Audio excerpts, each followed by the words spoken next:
రెప్పపాటున మన శరీరాలు ఆత్మ శరీరాలుగా మారిపోయి ఏకంగా ప్రభుని ఎదుర్కొనుటకు ఆకాశ మండలమునకు మేఘముల మీద కొనిపోబడుదుము. కాబట్టి మధ్యాకాశానికి ప్రభు దగ్గరికి వెళ్ళిపోతామన్నమాట. ఆ కాలంలో ఇద్దరు పొలంలో ఉందరు, ఒకడు తీసుకొని పోబడును, ఒకడు విడిచిపెట్టబడును. ఇద్దరు పొలంలో పని చేస్తున్నారు. అందులో ఒక విశ్వాసి ఉంటే ఆ విశ్వాసి ఎత్తబడతాడు, విశ్వాసి కానివాడు విడిచిపెట్టబడతాడు. అట్లాగే ఇద్దరు స్త్రీలు తిరుగలు విసురుచుందురు. అప్పుడు ఒక స్త్రీ ఎత్తబడుతుంది, ప్రభు దగ్గరికి వెళ్ళిపోతుంది, ఒక స్త్రీ విడవబడుతుంది. ఎందుకంటే ప్రభు ప్రధాన దూత బూర శబ్దంతోనూ ప్రధాన దూత శబ్దంతోనూ వచ్చినప్పుడు అప్పుడు క్రీస్తునందున్న వారికి మాత్రమే వినబడుతుంది. వారు మధ్యాకాశానికి వెళ్ళిపోతారు. కాబట్టి ప్రియులారా, వాళ్ళు ఎత్తుకొని పోబడతారు, మిగతా వాళ్ళు విడిచిపెట్టబడతారు. కాబట్టి ప్రభునందు లేనటువంటి వారు విడిచిపెట్టబడుదురు అని మనం తెలుసుకోవాలి. మరి ఎవరైతే ప్రభులో ఉన్నవారు ఎత్తబడుదురు. కాబట్టి ఒకవేళ ఈ తిరగలి విసరడం లేదా పొలంలో పని చేయడం అనేది ఇజ్రాయేల్ దేశంలో ఆ దినాల్లో చేసే పనులు అవ్వచ్చు. ఇప్పుడు మనము మన ప్రదేశాల్లో చేసే పనులు ఏదైనా కావచ్చు. ఒకవేళ ఆఫీసులో ఉద్యోగంలో ఉండొచ్చు ఆ సమయానికి, లేకపోతే బస్సులో ప్రయాణం చేస్తూ ఉండవచ్చు, లేకపోతే మరి ఇంట్లో నిద్రపోతూ ఉండవచ్చు, లేక మరి ఇంట్లో భోజనం చేస్తూ ఉండొచ్చు, వంటలు చేస్తూ ఉండొచ్చు, ఏదో పనుల్లో ఉంటారు. ఏ పనుల్లో ఉన్నా ఎవరైతే విశ్వాసులు ఉన్నారో వాళ్ళు సడన్గా అదృశ్యమైపోతారు, మరి ప్రభు దగ్గరికి వెళ్ళిపోతారు, మిగతా వాళ్ళు విడిచిపెట్టబడతారు. మరి నోహు దినాల్లో కూడా మరి వాళ్ళు తినుచు త్రాగుచునుండగా జలప్రలయం ఎప్పుడు వచ్చిందో ఆ సమయంలో మరి ఎప్పుడైతే వర్షం కురవడం ప్రారంభమైందో అప్పుడు నోహు తన ఇంటి వారందరూ ఓడలో ప్రవేశించారు. దేవుడైతే తలుపు మూసివేశాడని వ్రాయబడింది. కాబట్టి జలములతో భూమి అంతా నిండిపోయింది, జలముల మీద ఓడ తేలియాడింది. కాబట్టి ప్రియులారా, దేవుడు తలుపు మూసివేశాడు, ప్రజలు ఓడలో ప్రవేశించడానికి వీలు లేకపోయింది. వాళ్ళు నమ్మలేదు, వాళ్ళైతే ఆ జనములో మునిగిపోయి నశించిపోయారు, జంతువులు కూడా నశించిపోయాయి. కాబట్టి ఎవరైతే ఓడలోకి వచ్చారో వాళ్ళు మాత్రమే మరి బ్రతికారు. వాళ్ళు సంఘం ఎత్తబడినట్టుగా వాళ్ళు నీళ్ళలో పైకి ఓడ తేలియాడడం మనం చూస్తున్నాం. అట్లాగే ప్రభు వచ్చిన దినాల్లో ఎవరైతే ప్రభువును అంగీకరించారో వాళ్ళు ఎత్తబడతారు అని మనం గ్రహించాలి. కాబట్టి మధ్యాకాశంలో మృతులైన విశ్వాసులు లేపబడి అక్కడ ఉంటారు, బ్రతికున్న విశ్వాసులు కూడా వాళ్ళతో కలిసి ప్రభుతో ఉంటారు.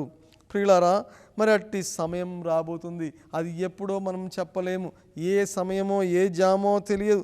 దాని గురించి ఇప్పుడు ప్రభు చెప్తున్న 40వ వచనంలో, ఏ జామున దొంగ వచ్చునో ఇంటి యజమానునికి తెలిసి ఉండిన ఎడల అతడు మెలకువగా ఉండి తన ఇంటికి కన్నం వేయనీయడని మీరు ఎరుగుదురు.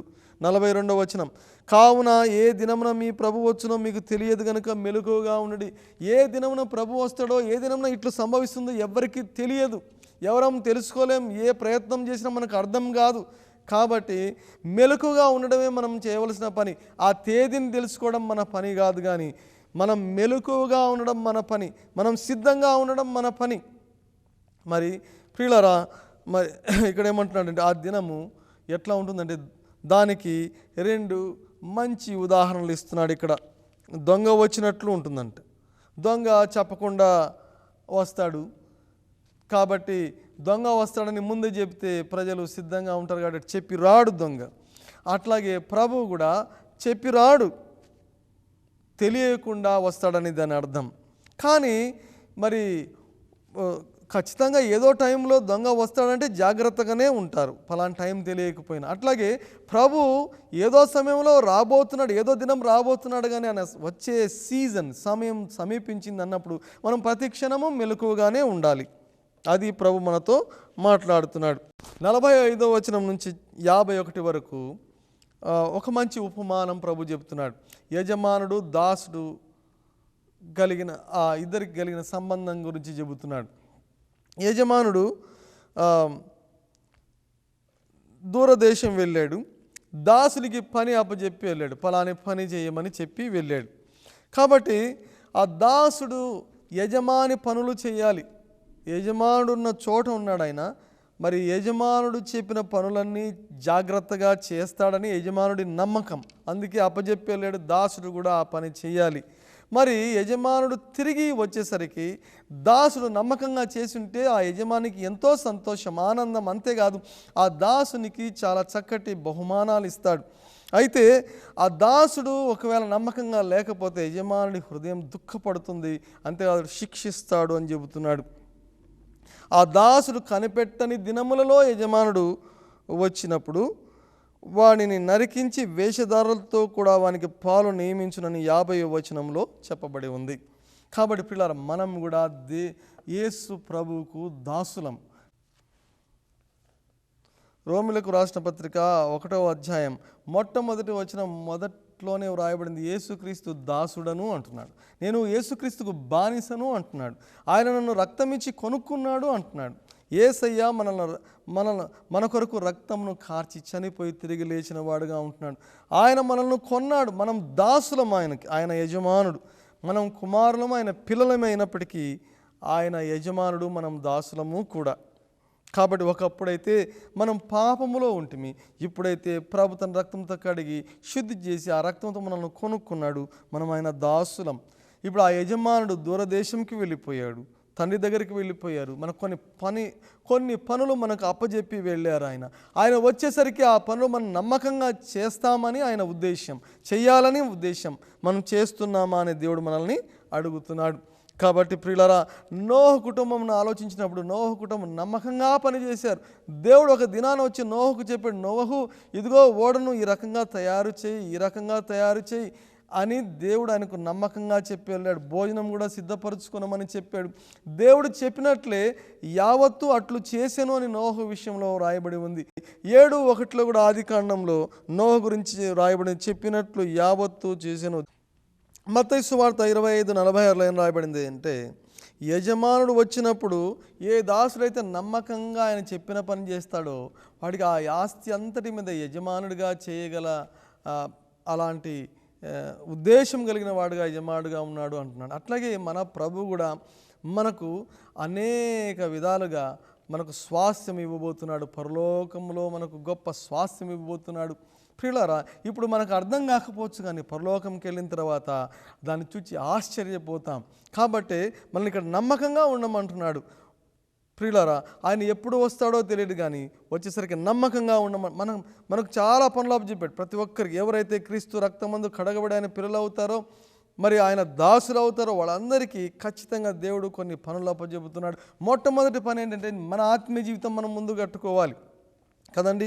మొదట మన ఆత్మీయ జీవితం కట్టుకోవాలి. మన ఆత్మీయ జీవితం కట్టుకోవడానికి ఏం ప్రయత్నాలు చేస్తున్నా? నమ్మకంగా ప్రార్థన చేస్తూ, నమ్మకంగా వాక్యం నాకు సమయం ఇస్తూ, దేవుడికి ఇవ్వాల్సిన సమయం ఇస్తూ దేవుని కొరకు జీవిస్తున్నావా? లేకపోతే ఇతర ప్రజలతో కలిసి తినుచు, త్రాగుచు, పెండ్లికిచ్చుచు మరి ఆ లోకంలో ఆనందించేటువంటి ప్రక్రియలో ఉంటున్నావా? నిన్ను నీవు పరిశీలన చేసుకోవాలి. దేవుని పనిలో నమ్మకంగా నిన్ను నీవు కట్టుకోవాలి. మరి నీ ఆత్మీయ జీవితం బలంగా ఉంటేనే ఏ పైననే చేయగలవు. కాబట్టి అట్లు నీ జీవితాన్ని ముందు కట్టుకుంటున్నావా? రెండవది చూస్తే, నీ కుటుంబాన్ని, నీ భార్య, నీ పిల్లలు, లేకపోతే నీ తండ్రి, నీ కుటుంబస్తుల జీవితాలను కట్టడానికి ప్రయత్నం చేస్తున్నావా? ఒకవేళ ఆత్మీయులు కాకపోతే వాళ్ళు మరి నశించిపోకుండా, మరి దేవుడి తీర్పు నశించిపోకుండా వాళ్ళు కూడా ఎత్తబడే గుంపులో ఉండాలని ప్రార్థన చేస్తూ, వాళ్ళ కొరకు ప్రయత్నం చేస్తూ, వాక్యం చెప్తూ వాళ్ళని కట్టి నిర్మించడానికి ప్రయత్నం చేస్తున్నావా? నోహు ఏ రీతిగా అయితే తన కుటుంబాన్ని నిజంగా నిర్మించుకున్నట్లు నిర్మించుకోగలుగుతున్నావా అని నువ్వు పరిశీలన చేస్తూ, ఇది దేవుడు అప్పగించిన పని. మన దాసులుగా ఉంటూ ఈ పనులు నమ్మకంగా ఉండాలని దేవుడు మనల్ని హెచ్చరిస్తున్నాడు. అంతేకాదు, ఒకవేళ నువ్వు సంఘంలో మరి కొన్ని బాధ్యతలు చేపట్టే స్థితిలో ఉంటున్నావా? ముందు బాధ్యతలు చేపట్టక ముందు సంఘానికి నమ్మకంగా వెళ్తున్నావా? సంఘంలో ప్రార్థనలన్నిటికీ వెళ్తున్నావా? ఉపవాస ప్రార్థనలకు వెళ్తున్నావా? విజ్ఞాపన ప్రార్థనలు చేయడానికి వెళ్తున్నావా? ఆరాధనకు కూడా సమయానికి వెళ్ళగలుగుతున్నావా అని నువ్వు పరిశీలన చేసుకో. నమ్మకంగా ఉంటున్న దేవుడు అప్పచెప్పిన పని నీకు అది. నీవు దేవుని బిడ్డవైతే, దేవుని దాసుడవైతే ఆరాధనకు ఖచ్చితంగా వెళ్తావు. మరి అంతేకాదు, ప్రార్థనకి వెళ్తావు, దేవుని పనులు ఏమున్నా ఇవన్నీ చేస్తావు. నీ భోజనం నువ్వు తింటూ, నీ యొక్క నీళ్ళు నీవు త్రాగుతూ, నీ కుటుంబంతో ఆనందిస్తూ, మరి ప్రియులారా, దేవుని సంబంధమైన విషయాలకు నమ్మకంగా హాజరవుతున్నావా అని నీవు పరిశీలన చేసుకో. దేవుడు నిన్ను చూస్తున్నాడు, గమనిస్తున్నాడు. అన్ని విషయంలో, ప్రార్థన విషయంలో, ఆరాధన విషయంలో మరి ఖచ్చితంగా నమ్మకంగా ఉంటున్నావా? అంతేకాదు ఆయన ఇంకా రాలేదులే, వచ్చినప్పుడు చూసుకోవచ్చు, వచ్చినప్పుడు నా తప్పులని ఒప్పుకుంటాను, ఆయన రాలేదు కదా అని సమయాన్ని వ్యర్థం చేస్తున్నావా? మరి సోమరితనంతో, నిద్రపోతుతనంతో మరి సమయాన్ని వృధా చేస్తూ ప్రభులో గడపకుండా మరి జీవిస్తున్నావేమో నిన్ను పరిశీలన చేసుకో. ఎఫ్సీలకు రాసిన పత్రిక 5వ అధ్యాయం 15వ వచనం, దినములు చెడ్డవి గనుక మీరు సమయమును పోనీయక సద్వినియోగం చేసుకొనుచు అజ్ఞానుల వలె కాక జ్ఞానుల వలె నడుచుకున్నట్టు జాగ్రత్తగా చూచుకొనుడి. కాబట్టి దినములు చెడ్డవి, సమయం లేదు, సమయం పోనీయొద్దు, మరి జాగ్రత్తగా నీ జీవితం కాపాడుకోమని ఇక్కడ ఉపదేశం చేస్తున్నారు. అంతేకాదు ప్రభు చిత్తం ఏమిటో గ్రహించుకోమంటున్నాడు. మరి అంతేకాదు కీర్తనలతోనూ, సంగీతములతోనూ, ఆత్మ సంబంధమైన పాటలతోనూ హెచ్చరించుచు మీ హృదయంలో ప్రభుని గురించి పాడుచు, కీర్తించుచు మన ప్రభు అయిన యేసుక్రీస్తు పేరట సమస్తమును గూర్చి తండ్రి అయిన దేవునికి ఎల్లప్పుడూ కృతజ్ఞతాస్తుతులు చెల్లించుచు క్రీస్తునందలి భయముతో ఒకరికొకడు లోపడి ఉండుడి అని ఇక్కడ హెచ్చరింపబడుతున్నాం. కాబట్టి ఇట్టి పనిలో మనం ముమ్మరంగా ఉంటున్నామా, లేదా లోకంతో కలిసి లోకపు తీరున జీవితాన్ని గడపడానికి ఇష్టపడుతున్నావా అని నీవు పరిశీలన చేసుకోవాలి. అంతేకాదు ఇంకా నువ్వు ప్రభులో ఎదుగుతున్న కొలది దేవుని బాధ్యతలు అధికం చేస్తారు, సంఘంలో చేయవలసిన పనులు ఉన్నాయి. అంతేకాదు నీకు దేవుడు మరి ఇచ్చినటువంటి బహుమానంగా ఇచ్చిన ధనములో మరి కానుకలు సంఘంలో సరిగా ఇస్తున్నావా? మరి దేవుడు నీకు అప్పచెప్పినటువంటి ధనం అది, దాని విషయంలో ఖచ్చితంగా ఉంటున్నావా? దాన్ని వృధా చేస్తున్నావా? దేవుడికి ఇవ్వాల్సిన దశమ భాగం ఇస్తున్నావా? ప్రతిష్ఠార్పణలు ఇస్తున్నావా? ప్రత్యేకమైన కానుకలు దేవునికి ఇస్తున్నావా? మరి ఈ విషయాలు నువ్వు నమ్మకంగా ఉండాలి. దేవుడే నీకు ఇచ్చినటువంటి ధనం అది, దేవుడు దాన్ని తీసివేయగలడు, జాగ్రత్త. అంతేకాదు దేవుడు బీదలకు కూడా ఇమ్మని చెప్పిన సొమ్మును కూడా ఇవ్వకుండా నీకే నీవు ఉపయోగించుకుంటున్నావా? మరి ధనమును సరిగా ఉపయోగిస్తున్నావా? దేవుడు ఆ యొక్క బాధ్యత నీకు అప్పచెప్పాడు. నీ కుటుంబానికి ఖర్చు పెడుతూ, ముందు దేవునికి ఇస్తూ, కుటుంబానికి ఖర్చు పెడుతూ, లేని వారికి ఇస్తూ, ఇట్లు ఆ యొక్క ధనాన్ని ఖర్చు పెట్టవలసిన బాధ్యత నీకుంది. అంతేకాదు ఒకవేళ సంఘంలో మంచి బాధ్యతలు తీసుకున్న వ్యక్తివా నీవు? సంఘ పెద్దగా ఉంటున్నావా? మరి ప్రేయర్ సెల్స్ కావచ్చు, ప్రార్థనా కూడికలు కావచ్చు, లేకపోతే మరి హౌస్ విజిటింగ్, లేకపోతే ఇల్లు దర్శించే పని నీకు అప్పచెప్పబడి ఉండొచ్చు, లేకపోతే హాస్పిటల్స్ విజిట్ చేసి అక్కడ రోగులను దర్శించి ప్రార్థన చేసే పని అప్పచెప్పి ఉండొచ్చు, లేకపోతే మరి సువార్త పని చేసే బాధ్యత నీకు అప్పచెప్పబడి ఉండొచ్చు. మరి ఆ పనిలో నమ్మకంగా ఉంటున్నావా? మరి దేవుడు ఖచ్చితంగా నిన్ను లెక్క అడుగుతాడు, నన్ను లెక్క అడుగుతాడు, మనందరినీ లెక్క అడుగుతాడు. ప్రియులారా, సమయం పోనీయక ఖచ్చితంగా మనం వీటిలో నమ్మకంగా ఉండాలని దేవుడు మనల్ని హెచ్చరిస్తున్నాడు. ఒకవేళ సంఘ నాయకుడిగా ఉంటున్నావా? సంఘం యొక్క బాధ్యతంతా చేపట్టే కాపరిగా ఉంటున్నావా? ఒకవేళ ఉంటే సంఘం పట్ల నమ్మకంగా ఉంటున్నావా? సంఘం కొరకు ప్రార్థన చేస్తున్నావా? సంఘంలో ఉన్నటువంటి ప్రజలను దర్శించు వారిని ఆత్మీయంగా బలపరిచే పనిలో ఉంటున్నావా? మరి బలహీనమైన గొర్రెలను, బలహీనమైన మరి సంఘస్థులను, ప్రభు బిడ్డలను బలపరిచి మరి వారి కొరకు ప్రార్థన చేస్తున్నావా? మరి ఒకవేళ కౌన్సిలింగ్ లేకపోతే వాళ్ళకి సలహాలు ఇచ్చే విషయంలో దేవుని అడిగి వారిని సరైన మార్గంలో నడిపించే ప్రయత్నంలో ఉంటున్నావా? దాని కొరకు వాక్యంతో నింపబడి వాళ్ళ వాక్యంతో హెచ్చరించుచూ నడుపుతున్నావా? మరి ప్రియులారా, గొర్రెల క్షేమం లేకపోతే సంఘ ప్రజల క్షేమం గురించి ఆలోచిస్తున్నావా అని దేవుడు నిన్ను అడుగుతున్నాడు. మనము దాసులము, మరిచిపోదు, యజమానుడు రాబోతున్నాడు, త్వరలో రాబోతున్నాడు. నీకు నాకు అప్పచెప్పిన పనిని నమ్మకంగా చేస్తున్నామా అని దేవుడు చూస్తున్నాడు అక్కడి నుండి. అంతేకాదు ప్రియులారా, మరి సంఘానికి ఒకవేళ గొర్రెలు రాకపోతే విజిట్ చేసి వాళ్ళని దర్శించి వాళ్ళకి తగిన ఏర్పాట్లు చేసి నడిపిస్తున్నావా? వారు నిజంగా రోగగ్రస్తులై ఉంటే వారిని మరి దర్శించి వారి కొరకు ప్రార్థన చేసి వారి పట్ల దేవుని ప్రేమను ప్రకటిస్తున్నావా? లేకపోతే ప్రకటించే వాళ్ళను పంపిస్తున్నావా అని దేవుడు నన్ను అడుగుతున్నాడు. ప్రభునందు ప్రియులారా, మరి దేవుడు అప్పచెప్పిన బాధ్యతలు చేయగలుగుతున్నావా? నమ్మకంగా చేయగలుగుతున్నావా? దేవుడిచ్చిన దర్శనం, ఒకవేళ దేవుడిచ్చిన దర్శనాన్ని నమ్మకంగా పూర్తి చేయడానికి ప్రయాసపడుతున్నావా అని నిన్ను దేవుడు అడుగుతున్నాడు, నన్ను దేవుడు అడుగుతున్నాడు. తిమోతికి పౌలు రాసిన 2వ పత్రిక 4వ అధ్యాయంలో చదువుతాను నేను, 2వ వచనం నుండి. వాక్యమును ప్రకటించుము, సమయమందును అసమయమందును ప్రయాసపడము, సంపూర్ణమైన దీర్ఘశాంతంతో ఉపదేశించుచు ఖండించుము, గద్దించుము, బుద్ధి చెప్పు, ఈ పనులన్నీ చేయము అంటున్నాడు. సాధు ఇంకా ముందుకు వెళ్తే 5వ వచనంలో అన్ని విషయంలో మితముగా ఉండుము, ఇంకేం చేయమన్నాడు? శ్రమపడుము, సువార్తకు నీ పని చేయము, నీ పరిచర్ను సంపూర్ణంగా జరిగించుము. చూసారా అండి, మరి శ్రమపడమంటున్నాడు, సువార్త పని చేయమంటున్నాడు. దేవుడు అప్పగించిన పరిచయను పరిపూర్ణం చేయమంటున్నాడు. అంతేకాదు ప్రభునందు ప్రియులారా, తన జీవితం విషయంలో కూడా ఆయన నమ్మకంగా ఎట్లా ఉన్నాడో తిమోతికి చెబుతున్నాడు.